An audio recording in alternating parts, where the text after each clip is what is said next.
का करतो तू सागर? वर्गणी पाहून राहिलो, आपल्या मंडळात उद्या जेवण आहे ना, हो त्याची वर्गणी पाहतो. काय बरं कोण वर्गणी नाही दिलं तर? थांब थांब थांब थांब.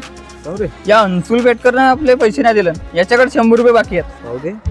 बाकी लिहिले आहेत. चल याच्या घरी वर्गणी मागून आता. चाल बरं त्याच्या घरी जा.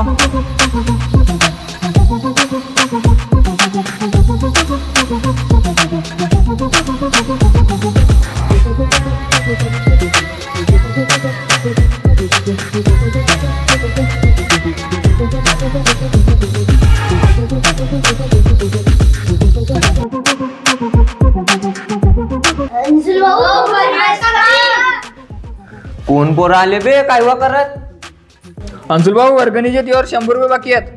हवे पण माझ्यावर आता पैसे नाहीत ना बे. पाय ना का असतील तर पण नाहीत ना. पाय असतील कुठे ठेवले? नाहीत माझे पैसे. अंशुल भाऊ कालही आलतो का? त्या घरी दरवाजा लावला होता ना, आता आलो तर आता 100 रुपये नाहीत म्हणते. असे का पैसेच नाहीत का कधी याकडे? का नाहीत म्हणलो मग पैसे? नाहीत का त्याकडे पैसे? दिजो तू उद्या तिकडं. चला रे पुट्ट्यो.